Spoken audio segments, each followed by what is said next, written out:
Olá pessoal, bom dia.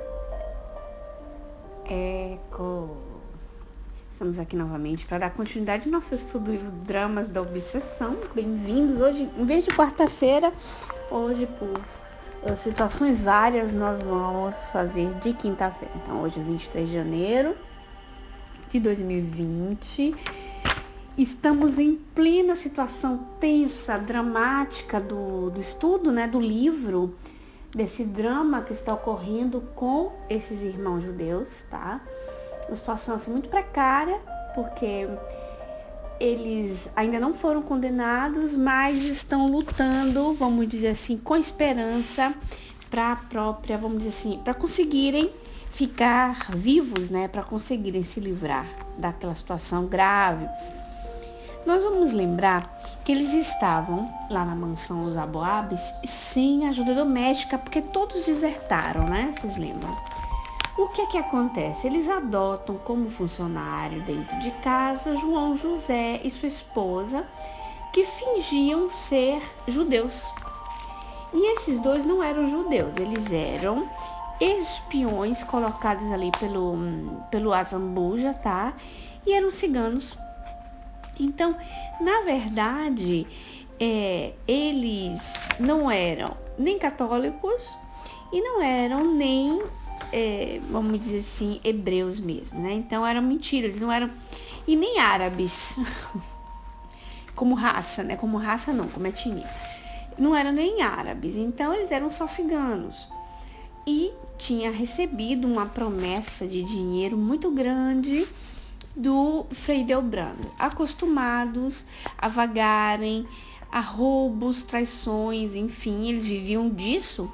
Foi uma proposta, vamos dizer assim, muito rica, estar ali enfiados dentro da casa dos Aboabes para poder pegá-los no flagrante para que pudesse ocorrer o julgamento. Eu queria trazer para vocês remontar, na verdade, algumas questões históricas para que você, pessoal aí do GE, tá chegando agora ou tá ouvindo pela primeira vez, entender algumas coisas que, às vezes, quando nós vamos falando, não ficam muito claras. Esse Frei Delbrando de Azambuja, que como o nome dele era Jerônimo de Azambuja, ele, vocês sabem, existiu realmente, Então, o nome que existiu em Portugal, tá? Ele estudou em alguns conventos na Itália, ele era português. E supõe que Azambuja seria a cidade de origem dele, mas outros dizem que não, que era o nome mesmo, o sobrenome da família Azambuja, tá? E ele entra para a Inquisição a Inquisição começou em Portugal, Começou mais tarde, através de Dom João III. Então quando ele assumiu a Inquisição mesmo, já foi naquele período da família do Aboab. Eu estava lendo e falei, meu Deus, você vê, Entrou para a Inquisição justo para acabar a vida de alguns. E ele tinha umas ideias assim teológicas meio complicadas, que os colegas ficavam meio chateados com ele, com Azambuja. Nas suas biografias, não é dito de todas as tragédias que ele cometeu, tá? Dizem que é até suspeito, que ele teve poucos julgamentos, mas que deveria se verificar nesses julgamentos aqueles que eram arbitrários. Os seus biógrafos estavam pesquisando sobre essa questão da arbitrariedade comum dos inquisidores. Tá? Então existia a Inquisição de Lisboa e existia uma outra Inquisição de Évora, onde começou, na verdade, Que é sempre ali em Portugal. Ele vai morrer, isso foi em 1550 alguma coisa, Esse período dos Aboabes, do Rabino. O Azambuja vai morrer lá pro 1563 ou 1566, não me lembro. Eu sei que ele morre mais ou menos com 58 anos. Achei uma coisa curiosa que eu queria compartilhar com vocês. O quê?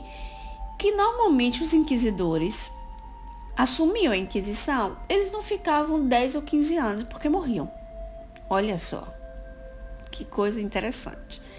Até porque, nesse caso, ele era um frei dominicano e os religiosos passavam bem, né? Os religiosos comiam bem, passavam bem. Então, não sofriam as carências como as pessoas pobres naquele tempo. Era um povo que durava mais, vamos dizer assim, eram os religiosos, porque tinham um conforto, uma qualidade de vida econômica muito melhor do que uma pessoa comum do povo. E isso era uma coisa curiosa. Tanto que o inquisidor, né, lá,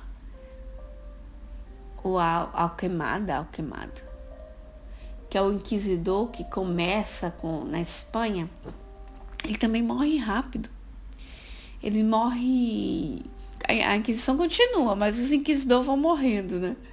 Interessante isso, que eles não ficam. Então, como a Inquisição em Lisboa durou 280 anos, 280 e alguma coisa, e ele morreu, o Azambuja, logo no início, né? Ele morreu no início, não tinha nem 30 anos, 40 anos, ele morreu. Então, dá-se a concluir que ele não ficaria perdendo tempo no mundo espiritual. Ele teria que voltar, não é? E ele há de voltar e com a lógica de reencarnação para ele viver o que ele fez viver outras pessoas, sempre dentro do pensamento da Inquisição, que é o que marca muito a personalidade de Leonel mais para frente no século XX, tá? Vai marcar muito todas as vivências que com certeza passou essa entidade, desde Azambuja a todas as outras personalidades que ele veio a viver, até chegar um momento no qual, no século XX, ele vai reencarnar como Leonel e vai reencontrar-se com os judeus. Quando nós observamos que essa família de judeus está na erraticidade, não é dito que ficaram na erraticidade todo esse tempo, tá? Então, é muito provável que todos eles iam vivenciando as suas situações de vivências reencarnatórias e espirituais, chegando ao momento que Deus, com toda a sua infinita sabedoria, bondade, amor, permite que esses seus filhos se reencontrem para acertar as contas. Por que, Juliana, você está dizendo isso agora? Porque nós temos um mito. O primeiro que o livro se chama Dramas da Obsessão. Obsessão é o ato, né, de um espírito quase sempre malfazejo, né, mal, assediar uma pessoa, uma família, um contexto social também, né, um coletivo. Então, o ato de obsediar é obsessão. Quem cumpre esse ato é um obsessor, né? São só termos para que nós possamos compreender o que está acontecendo. Então, não é nada de ofensivo. Os adjetivos existem para que nós usemos, né? Então, esse mal é um mal momentâneo, óbvio. Porque nós temos que esclarecer que o mal é momentâneo, para não cairmos naquela de que existem criações à parte dos bons e dos maus. Ou seja, Deus cria anjos, Deus cria demônios, né? Então, é mal, mas é mal momentâneo. É um mal de passagem. A pessoa está digna de transformação. É importante que a gente entenda esses fatos históricos e compreenda, por exemplo, o porquê do perfil de Leonel mais para frente, né? Porque nós vimos um Leonel no século XX sarcástico, cínico, materialista e vicioso, era viciado no jogo, né? E terrivelmente envolvidos em situações espirituais dramáticas. E quando começa esse livro, nós percebemos que tudo o que acontecia com Leonel era gerado seja da sua própria culpa, dos crimes que cometeu, e seja da presença daqueles espíritos que o assediavam, né? As pessoas vão te perguntar assim, poxa, como é que Deus permitiu? Já que a pessoa nasceu com... Porque ninguém nasce com a proposta de fazer o mal, nunca, tá? Então todo mundo reencarna para o bem, ou seja, para evoluir, para Deus, para melhorar-se. Nisso ela vai pagar, vai expiar suas dívidas, porque transgrediu as leis de Deus, mas não nasce para o mal. Isso é um objetivo para o bem. Ok. Então como é que Deus sabe que seu filho nasceu com todos os propósitos de encarar uma vida para o bem e permite que tantos outros filhos, porque são sempre filhos deles, né? Possa acontecer de influenciar o outro ao desespero. Então, é a prova, a primeira coisa. E a reparação. Praticamente, nós temos uma ideia de justiça de Deus, de vingança continuada, né? Tipo assim, o Leonel, que é o Azambuja, cometeu todos aqueles crimes. Então Deus vai se vingar. Vão vocês 4 dar na cabeça dele porque ele merece. Claro que não, né? Deus jamais, na sua bondade e perfeição, teria visão dos homens. Nós temos essa visão, porque nós percebemos a justiça de Deus como uma vingança. Isso está cravado em nós. Isso é tão profundo, gente, que quando nós vemos falar de espíritos criminosos, né? O cara cometeu o maior crime da história, genocídio, não sei o quê. Pra a gente se sentir satisfeito de que tá tendo justiça, nós já imaginamos o cara sofrendo no umbral por 500 anos, porque nós temos uma visão de vingança, de uma justiça de vingança. Então, uma pessoa que cometeu um crime, nossa, no mínimo ela tem que estar 500 anos no umbral. Que isso? Por causa da nossa visão do inferno. Mas para Deus, para que aquela pessoa comece a expiação, obviamente, quando ela desencarna. Mas para Deus, esse sofrimento é um retratar-se para que seu filho mal, né? Que está mal, e que ele possa voltar para o caminho do bem. Porque quando Deus cria os seus filhos, Deus não cria seus filhos por mal, né? Deus dá ele simples e ignorante para que ele possa crescer. E ele escolhe. Ele tem escolha, fazer suas... vou para que lado? Isso a gente tem de liberdade. Então, por que acontece isso? Simplesmente, Deus coloca seus filhos, nesse caso o Leonel, encarnado com a família, né? Porque não podemos esquecer que Leonel não era só Leonel. Era Leonel, a filha Alcina, que desencarnou envenenada, bebeu um veneno induzida pelos espíritos também, né? O outro filho, que tentou se jogar na frente do trem, mas não conseguiu, graças a Deus. E toda aquela filharada, ele tinha 8 filhos. A Maria del Faro era mulher dele, no momento, encarnada. Ok. Por que é que Deus permitiu isso? Simplesmente, uma das duas partes tem que ceder. Então, praticamente, ele coloca seus filhos, ele permite que seus filhos se encontrem para dizer assim, olha, a situação é essa, vocês têm que se amar. E uma das partes tem que ceder. Porque o Leonel, por mais que ele nascesse com todas aquelas inclinações, e ele tem um livre-arbítrio, se ele tivesse lutado contra as suas más tendências e inclinado-se para o bem, ele, através mesmo do sofrimento, da perseguição, do martelar daqueles espíritos em cima dele, mesmo que ele tivesse todos os pesadelos, ele combatesse as suas más inclinações, ele convenceria aqueles espíritos através do bom comportamento. Os espíritos vão dizer,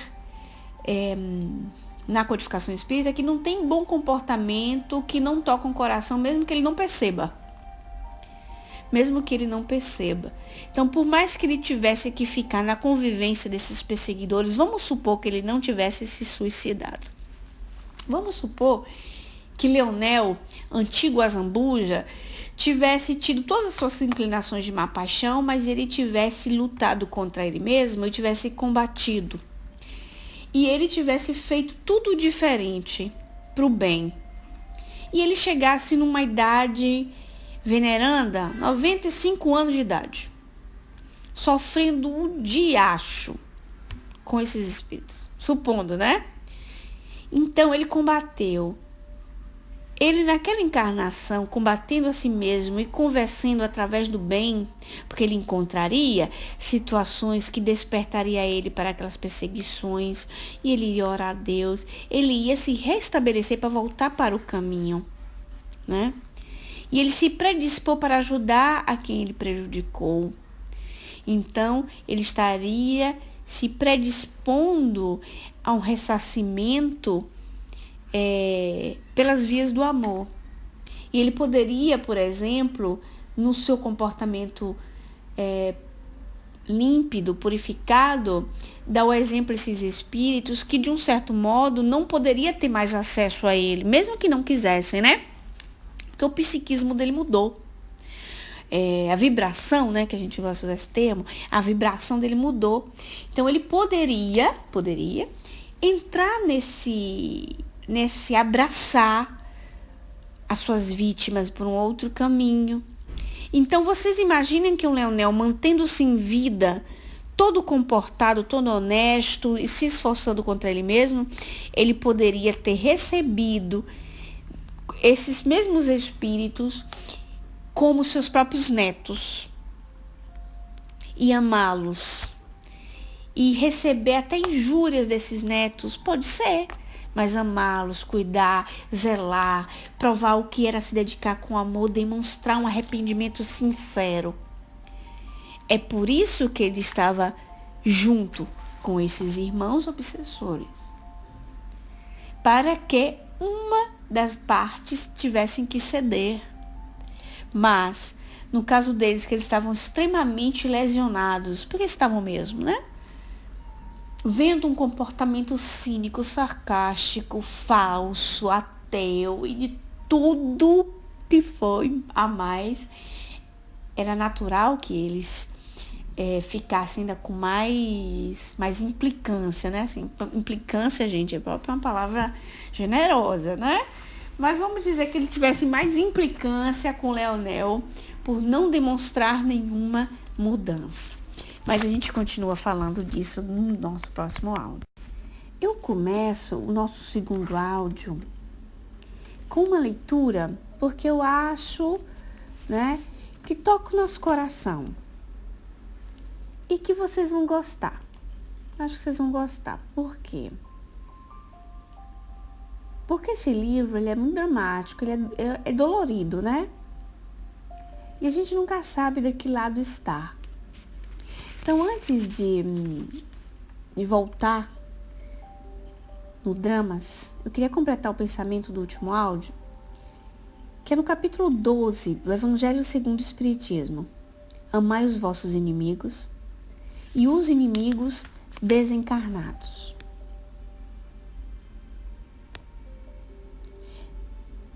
Amai os vossos inimigos. Não há coração tão perverso que, mesmo sem se dar conta, não se mostre sensível ao bom proceder. Mediante o bom procedimento, tira-se, pelo menos, todo pretexto de represálias. De um inimigo pode-se fazer um amigo, antes e depois de sua morte. Com o mau proceder, o homem irrita seu inimigo, que então serve de instrumento da justiça de Deus para punir aquele que não perdoou. Olha, era o trecho que eu tinha falado para vocês, né? Está no Evangelho segundo o Espiritismo. E ainda vai dizer mais para nós. Podemos, pois, ter inimigos entre os encarnados e os desencarnados. Os inimigos do mundo invisível manifestam sua malevolência pelas obsessões e subjugações, que tem vitimado tanta gente, que representam uma variedade nas provações da vida. Mais adiante, ele vai dizer: se não houvesse homens maus na terra, não haveria espíritos maus à sua volta. Se, portanto, devemos usar de benevolência com os inimigos encarnados, assim também devemos proceder com relação aos que estão desencarnados. Mais adiante ainda, ele vem dizendo: o Espiritismo vem provar que esses espíritos maus, que eram ditos demônios no passado, nada mais são do que almas dos homens perversos, que ainda não se despojaram dos instintos materiais, que ninguém consegue aplacá-los a não ser pelo sacrifício do seu ódio, isto é, pela caridade. Que a caridade não tem por efeito unicamente impedi-los de praticar o mal, e sim o de os reconduzir ao caminho do bem, contribuindo para a salvação deles. É assim que a sentença "amai os vossos inimigos" não se circunscreve ao círculo acanhado da terra e da vida presente, mas também faz parte da grande lei de solidariedade e da fraternidade universais. Lindo, né? Sempre lindo. E muito profundo de ensinamento para nós. Porque não tem como lermos situações tão trágicas, porque isso é só um caso de todos os trilhões de casos que se cruzavam na Terra naquele tempo e até os dias de hoje, que está ali exemplificando para sabermos como lidar com as nossas situações presentes. Então, amar o nosso inimigo não é amar como você ama alguém que te ama. É ter benevolência. E a benevolência é uma ação boa, porque você ama a causa do bem. E a benevolência é a compreensão das suas dores. Então, o Espiritismo há de dizer aqui, não é? Que não é só impedi-los de fazer o mal. Quando você trata-os com benevolência, você anula a possibilidade deles de agir com mal. Porque o bom proceder do Leonel faria o quê? Tiraria esses espíritos do lado dele? Não. Mas o que é que vai dizer? O bom procedimento tira pelo menos todo o pretexto de represália. O que é isso? Eles não conseguiriam atuar no psiquismo mais do Leonel com aquela intenção, Eles poderiam ficar presentes, mas o bom procedimento faria com que tocasse o coração deles. Então, já pensou você conviver 50, 60, 70 anos com o inimigo? Ok, dura, Mas esse inimigo ele não atuaria no teu psiquismo, te influenciando. Ele estaria contigo. Muda tudo. Então, não é só impedi-los de praticar o mal, mas sim reconduzir ao caminho do bem. Reconduzir é colocar-se, todos nós somos assim, na linha do caminho para Deus, dentro das leis de Deus. Então, se você fez um mal, por exemplo, e você está se comportando bem porque você compreendeu que a única solução para ser feliz é ser bom, você vai acabar, pela força das coisas, incentivar o outro também. Então, não é só impedi-lo de praticar o mal, mas conduzir para o caminho do bem, contribuindo para a salvação deles. Tá? E aí ele vai dizer que, olha que lei faz parte da grande lei de solidariedade e de fraternidade universal. Então, quando nós pensamos em nos livrar de uma obsessão e de um obsessor, é livrar-se da atuação deles sobre nós. Porque o que é uma obsessão? É a atuação de um mau espírito, sobre uma pessoa. Não livrar-se da pessoa, é livrar-se da ação deles em cima de nós. Que depois, os espíritos, por outros motivos que não é de cobrança, né, por ódio ao bem, por exemplo, eles não conseguem mais ter acesso a nós, eles se afastam. Também pode acontecer. Mas o que é que importa a gente entender? Que o nosso pensamento tem que ser focado à compaixão. Compaixão e benevolência. Nós fomos criados, isso nem nessa encarnação eu estou falando, né, gente? Eu estou falando secularmente. Nós fomos criados que a gente tinha que se livrar dos demônios, das bruxas, e que era um mal externo que nos atingia. Então essas pessoas, essas entidades misteriosas poderiam atuar em nós, Nossa Senhora, e causar problemas na nossa vida. Nós não chamamos mais de demônios, mas nós chamamos de espíritos. E o que é que acontece? O espírito ficou na minha casa. Nossa, vai causar um mal danado na minha casa. Isso são mitos que ficam enraizados, inclusive, no movimento espiritualista, no movimento espírita. E não é assim, porque nós aprendemos no livro dos espíritos, nós aprendemos no livro dos médiuns, que o mundo invisível interage incessantemente. Que é o ponto que nós, se pudéssemos ver, eles se bateriam em nós, né? De tanto. Só que alguns podem nos olhar, né? Fixar o pensamento deles em nós e outros não. Então é sempre aquele mito do demônio que nós temos que nos livrar dele. Nós transferimos para os nossos irmãos. Isso não quer dizer que a gente não tenha racionalidade de compreender que eles são maus, que eles agem com maldade, com malevolência, que existem situações que você tem que ser severo, mas benévolo, né? Com bondade, compreendendo que é só momentaneamente desgraçado, ausente de amor. E que nós também, essas flores de maracujá cheirosas, também somos muitas vezes, né, desviados no bom comportamento. A gente sabe que tem que comportar bem e a gente faz um comportamento mal, errôneo, errado, prejudica alguém. Isso acontece no nosso planeta, isso acontece, né, porque existem espíritos bons e maus. Somos nós. Oi, pessoal, tudo bom? Estamos num planeta de provas e expiações e é comum. O que tem que acontecer é que nós temos que entender de distinguir as coisas para que nós possamos combater em nós mesmos o mal, que aqui ninguém é um anjo de luz, carnado, né, a maioria, para que nós possamos, dentro das nossas provações e expiações, alcançar o bem melhor possível. Mas é importante que nós entendamos essas questões, tá?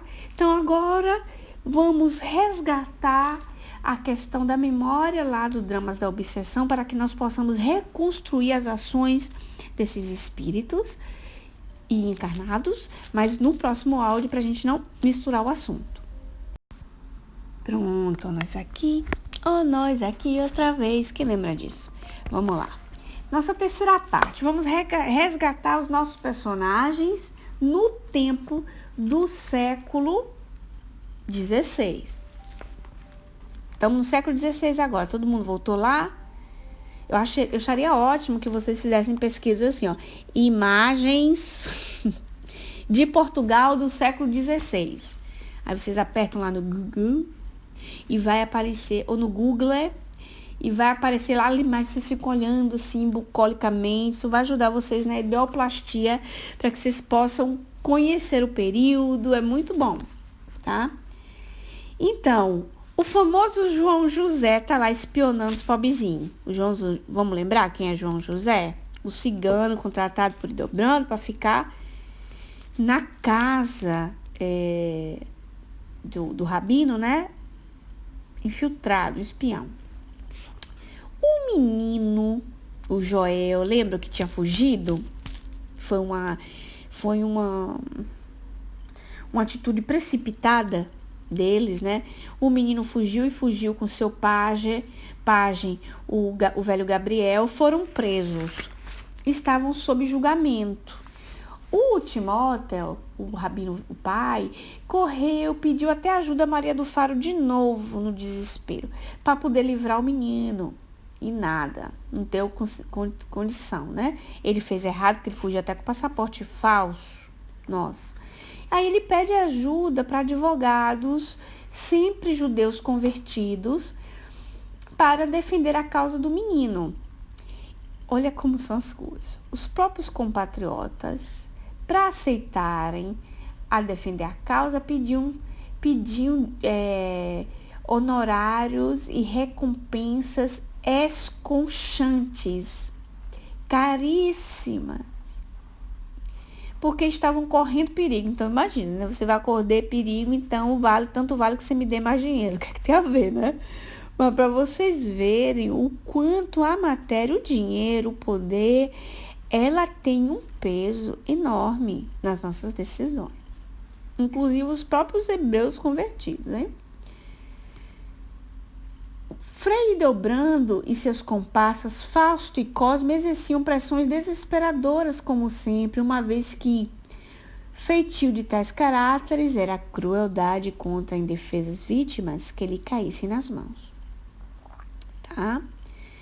E a Zambuja pediu o quê? Tá bom, eu vou dar uma forcinha para o seu filho ser liberado, mas tem que me dar a sua mansão, tá? E tem que me dar a menina, Esté, que eu vou colocá-la num convento.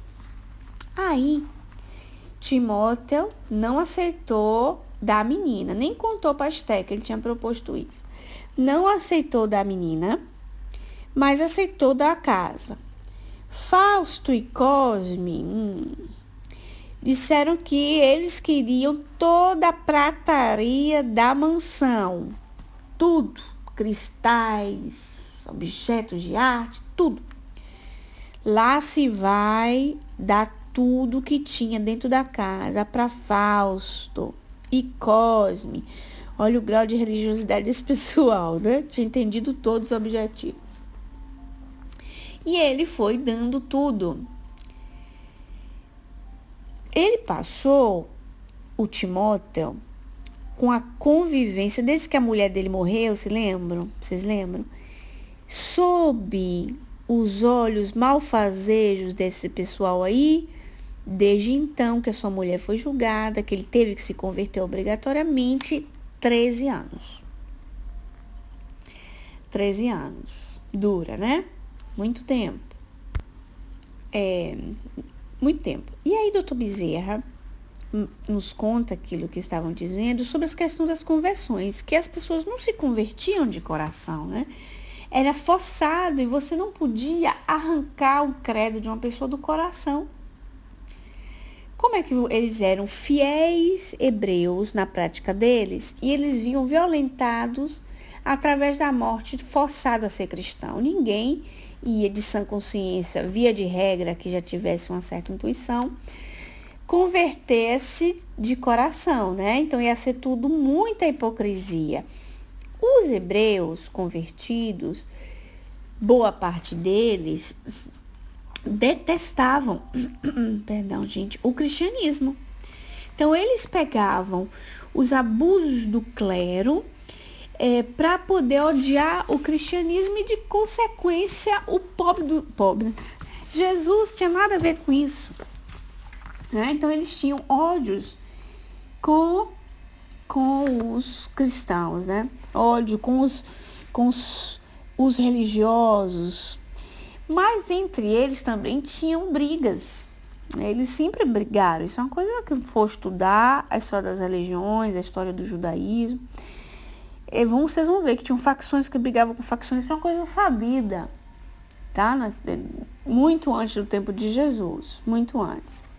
Então, tem quem apoiava um certo comportamento aqui, certo comportamento acolá.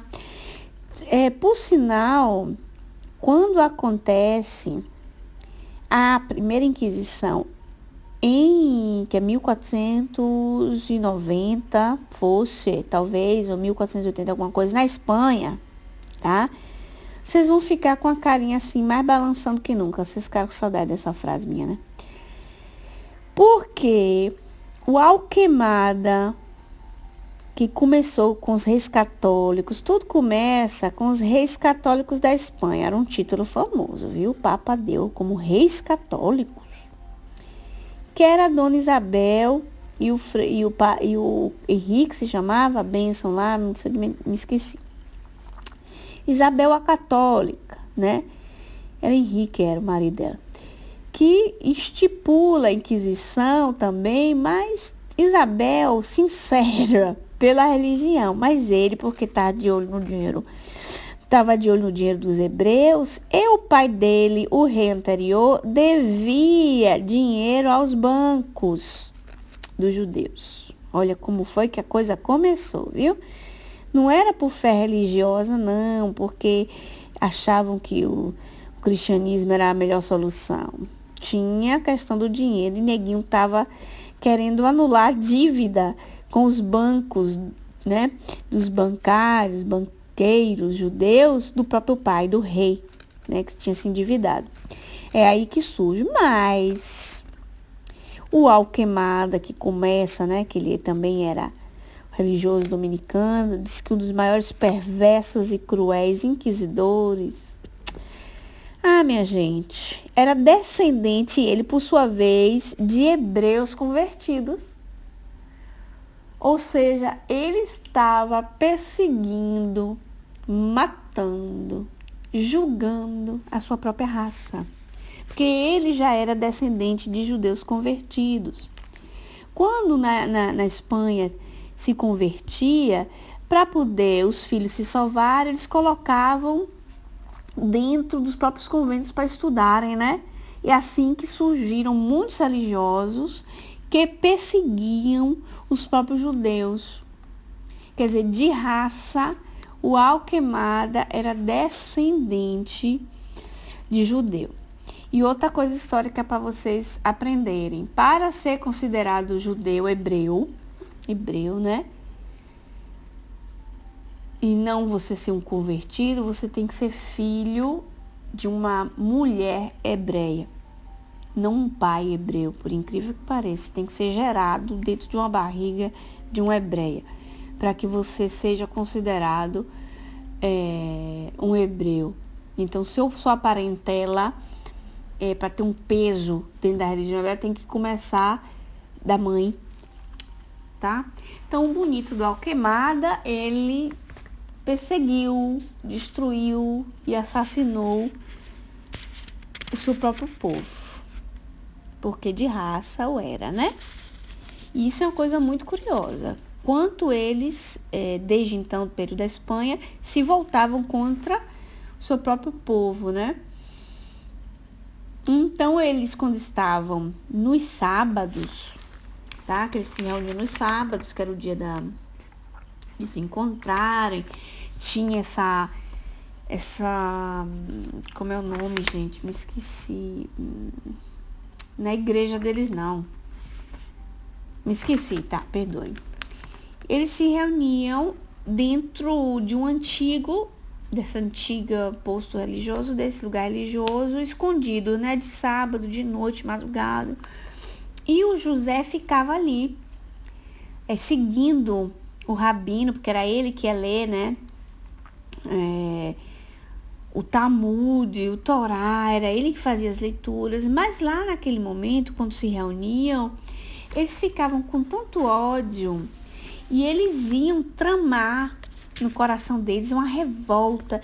Aí eles, vou ler o trechinho. Em silêncio, as humilhações e mil desassossegos, eles falavam de coisas muito odiosas, né? Então, eles maldiziam os cristãos, brandavam aos céus por entre lágrimas, reclamando proteção ou vingança contra as atrocidades que suportavam na hora das orações. Tá, gente, na sinagoga, pelo amor de Deus, sinagoga. Concitavam-se a perseverança nas leis de Moisés e no ensino dos profetas. Intrigavam, atiçando ódios contra os perseguidores, planejando fugas e até conspirações e assassínios, os quais jamais chegavam a realizar. Ou seja, eles planejavam só matar, mas não faziam, né? E prometiam uns aos outros, sob solenes juramentos, por si próprios e suas descendências, o culto eterno a Israel. Então, vocês imaginam que clima espiritual existiam entre essas pessoas? Porque enquanto nós vemos isso aqui, nós estamos vendo só uma questão do mundo, né? Pessoas que se reúnem, intrigam, incitam ódio. Mas espiritualmente, como é que era? Vocês imaginam? Se eles eram em 30 a cada reunião, espiritualmente eles deveriam ser 300. Né? Olha que dureza. A incitarem a ódios, isso é secular, pessoal. Né? Isso é secular. E se reencarna para melhorar a situação e o pessoal não se ama, não dá para se amar. Tem uma outra fala aqui tão bonita, falando do Dr. Timóteo, que é o rabino. Apesar disso tudo, ele não era um mau caráter, tá? Mas toda a violência que ele foi vivendo nesses 13 anos, o Dr. Bezerra vai usar uma expressão assim poética, né? Que as humilhações e os mil desassossegos cavaram diariamente no seu coração a revolta sombria e intransigente, um abismo irredutível entre seus próprios sentimentos de israelita e o cristianismo. Então, olha, um abismo todos os dias por 13 anos. Então, como é que ele... O único exemplo que ele tinha de cristianismo na vivência dele era aquilo ali. Todas as violências, a hipocrisia, as humilhações, tá? Tudo isso. Então, como é que poderia ele ter um respeito, um amor àquela religião? Não conseguia. Mas, apesar de tudo isso, eles viviam de hipocrisia. Né? Eles se encontravam no sábado, no domingo eles estavam na missa, porque os católicos festejam domingo, né? Como o 7º dia, do descanso de Deus na criação. Então, no domingo, nas missas, eles davam dinheiro aos pobres, e vai dizer assim, que eles respeitavam as tradições do rito hebreu, fazendo isso. Olha como são a tradição. A tradição ordenava a distribuição do pão aos pobres à hora dos ofícios considerados sagrados e exibição para apreciação dos seus eternos observadores de uma virtude que conviria fazer passar por inspirados princípios cristãos, mas que não passava de automatismo farisaico. E aí eu vou lembrar vocês das falas de Jesus. Vocês lembram do óbolo da viúva? Que era depois, além da sinagoga, né, da pregação, enfim, saía-se da sinagoga e distribuía os fariseus, o dinheiro aos pobres. E aí vem uma viúva e dá um dinheirinho dela, né, o único que ela tinha. Aí Jesus mostra para os apóstolos e faz assim, para vocês, né, qual é a verdadeira caridade, a verdadeira doação? Quem deu mais? Ele fala, quem deu mais? A viúva, porque apesar dos outros terem dado muito dinheiro, aquela viúva só tinha aquela moeda e ela deu. E era um uso dar. Então, e ela deu, sabendo que era um uso dar, mas ela deu de coração. Só tinha aquilo. Aí ela não hesitou, né? Aí Jesus diz assim, você tá vendo? Ela cumpriu o dever da lei, porque era um uso hebraico, né? Farisaico, judeu, gente, eu estou que tô. E era um uso, ela cumpriu o uso, mas ela cumpriu com seriedade. E não como automatismo farisaico. E eles, os hebreus do século XVI ali em Portugal, tá bom. Se usava dar dinheiro para os pobres, eles davam automaticamente. Mas não é que sentiam, né, no coração. O João José ficava só espionando os bichinhos. Então, ele já tinha descoberto que tinha aquela sinagoga clandestina. Mas ele não ainda tinha denunciado, olha só, né, que malícia, ao inquisidor Mori, não tinha denunciado. Ele ficou esperando alguma coisa que pudesse denunciar não só o rabino, mas toda a família, a fim de vincular todos para que ele ganhasse mais dinheiro ainda, tá? Então, o objetivo de João José era ganhar dinheiro através dessa grande descoberta para entregar aos hebreus. Mas ele convivia dentro do lar do pobre do Timóteo. Ele ficava escondido ouvindo as conversas íntimas. Ele ouvia os choros, ele ouvia as orações, ele ouvia as tristezas e os desesperos da família. E aí Dr. Bezerra conclui essa parte dizendo que João José e sua mulher, do que faziam ao amo, se cientificava de tudo, né? Que fazia os amos, se cientificava do que falavam, das lágrimas que choravam, das esperanças que os reanimavam ou do desânimo que os abatia, e, no entanto, não se compadeciam deles. Ou seja, e vamos concluir o nosso estudo de hoje. João José, ele entrou como espião. Ok. Ele já era um traidor, né? Ele já entrou mesmo assim. Mas ele teve a ocasião de conviver, de sentir a dor do outro. Então, ele teria tempo de, vamos dizer assim, de se transformar, de mudar a opinião, de mudar a atitude. Sim, ele teve. Porque ele não entrou ali automaticamente só. Ele conviveu do culto doméstico. Ele foi cuidado, João José. Ele foi considerado. Os meninos tratavam ele com carinho. E ele presenciou que aquela dor ali daquela família era sincera. Era um sofrimento profundo. Mas ele não tinha compaixão. Ele não sentia minimamente a dor no coração e o amor. O que poderia ser então, naquele tempo, João José, se nós tivéssemos que compreender, dentro da escala espírita, o espírito de João José. Na pergunta 101 do Livro dos Espíritos, terceira ordem, espíritos imperfeitos, né? No geral da terceira ordem, características gerais vão dizer assim: predominância da matéria sobre o espírito, propensão ao mal, ignorância, orgulho, egoísmo e todas as más paixões que lhe são consequentes. Tem a intuição de Deus, mas não compreende. Nem todos são essencialmente maus. Ou seja, se nem todos são essencialmente maus, porque aqui é a característica geral, viu? Se nem todos são essencialmente maus, alguns são essencialmente maus, sim. Em alguns, há mais leviandade, inconsequência e malícia do que verdadeira maldade. Mas no caso, olhem bem, do João José, do Hidelbrando, do Cosme, né? Vamos tentar entender? Uns não fazem o bem nem o mal, mas pelo simples fato de não fazer o bem, já denotam a sua inferioridade. Outros, ao contrário, se comprazem no mal e ficam satisfeitos quando encontram a ocasião de praticá-los. Ok? Agora vamos aqui.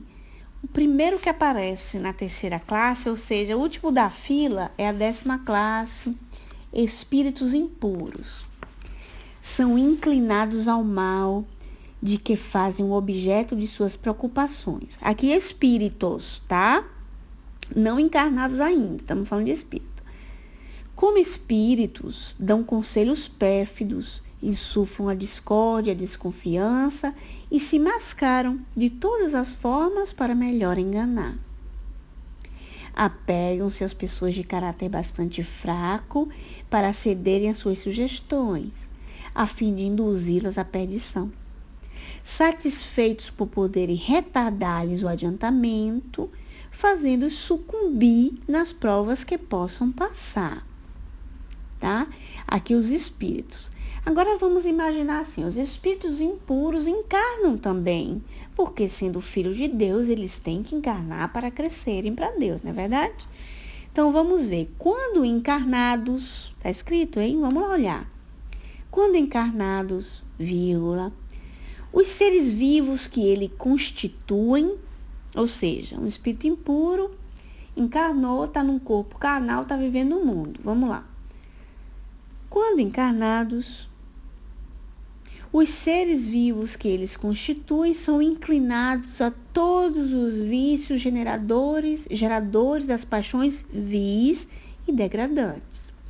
A sensualidade, a crueldade, a malícia, a hipocrisia, a cupidez e a avareza sórdida. Fazem o mal por prazer, na maioria das vezes sem motivo, e por ódio ao bem.